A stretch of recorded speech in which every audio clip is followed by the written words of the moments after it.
Good morning, students.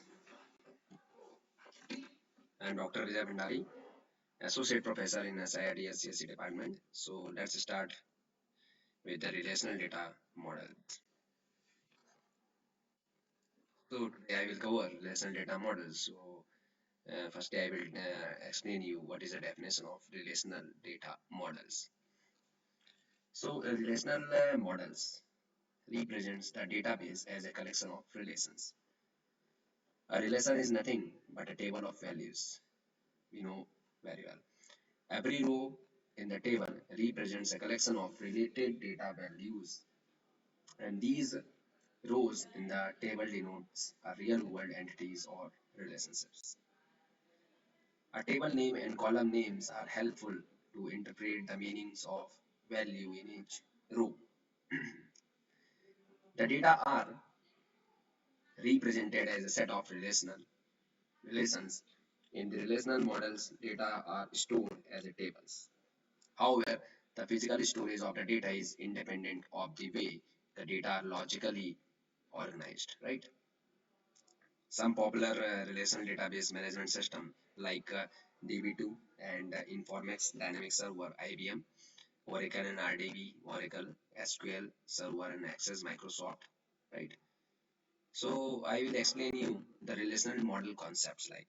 So also you are understanding what is a relational models, what is a relational um, data models, right? So relational data model is the primary data model which is used widely around the world for data storage and processing. This model is simple and it has all the properties and capabilities required to access or process the data with storage efficiency, right? There is a concepts of relational data models like tables, tuples, relational instances, relational schema, relation key, attribute, domain, right? So first question is arise. What is tables and tuples, instance, schema, keys, domain? So let's see. What is the attribute? What is the attribute? So the attribute, each column in a table. Attributes are the properties which defines a relation. Example is student roll number, name, right? As well as we can define the tables. In the relational model, the relation are saved in the format of in the table. Okay, so it is stored along with its entities, right? Entities uh, and can be distinguished with any other objects like tables, any names, person name, right? A table has two properties, rows and columns. Rows represent records and column represents attributes.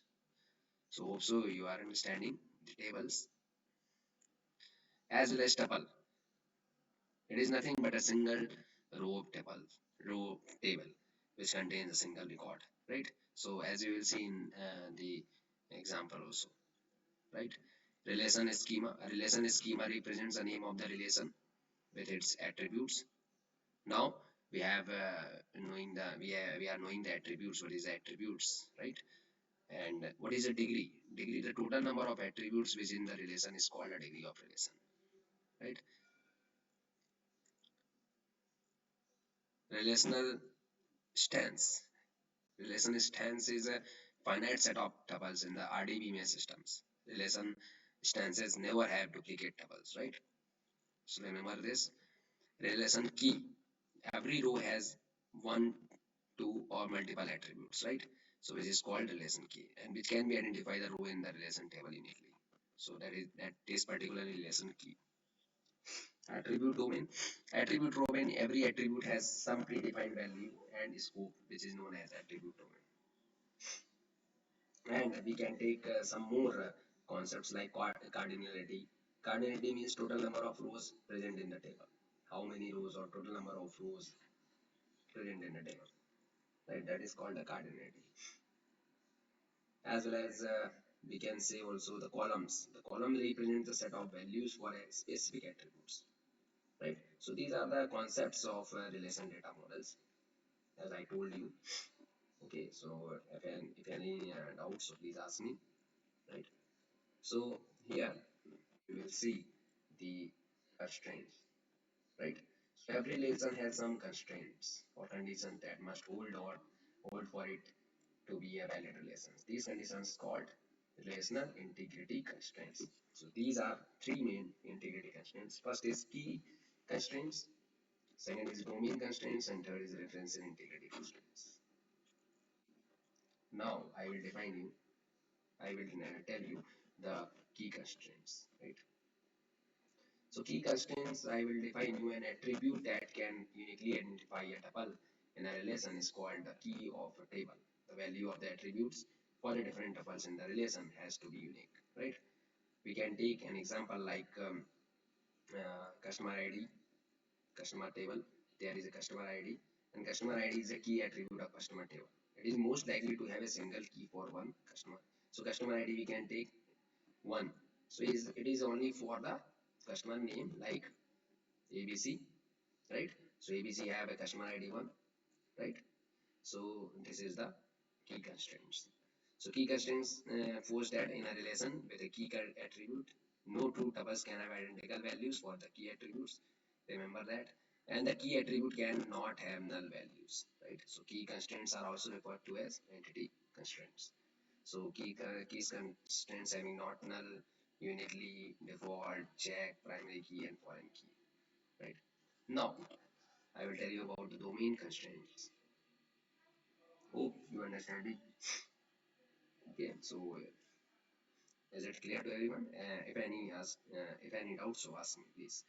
Domain constraints. So domain constraints can be violated if an attribute's value is not appearing in the corresponding domain or it is not of the appropriate data type, right? So attributes have specific values in real world scenario. For example, a person age can only be a positive integer. The same constraints have been tried to employ on the attributes of a relation. Every attribute is bound to have a specific range of values, and for example, age cannot be less than 0 and telephone numbers cannot contain digits outside 0 to 9. Right? So domain constraints specify that within each tuple and value of each attribute must be unique. This is specified as data types, which is include standard data types, integers, real numbers, characters, booleans, variable length, strings, so many, right? So we can take an example like create domain customer name and check value not null, right? So the example is demonstrates creating a domain constraints such as that customer name is not null, right? So here domain constraints is must be a greater than 18 and must be integer. So check is greater than 18. So there will be Arya, Brand, John, Brand, whose age is greater than 18. Okay, so this is the domain constraints, right? Now, referential integrity constraint. This is another very important part of constraints, referential integrity constraints. So referential integrity constraints in the DBMS are based on the concept of foreign keys. So you might be knowing the foreign keys, and foreign keys and important attributes of relation, which should be referred to be in other relationships also. Referential integrity constraint states happens where relation refers to a key attribute of a different or same relation. So however, that key element must exist in the table, right? So we can take an example like company ID, company name, and it is a related table, company ID, product name, right? So here is a company ID. One is related to related table like company ID. Okay.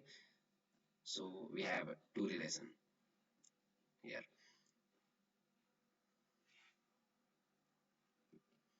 Another example of referential integrity constraints like employee name, age, department number, foreign department number as a foreign key for the data tables as a primary key, right? So there will be a maintaining the relationship between those both tables. Okay, here is not allowed as a D. Department number 18 is not defined as a primary key of a table 2. You can see here, and in table 1, department number is a foreign key, right? That is defined in above table number 1.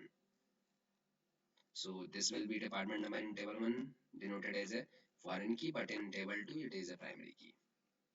So that is the example of a referential integrity constraints, right? So thank you. any query, so ask me, and that's for today. Thank you.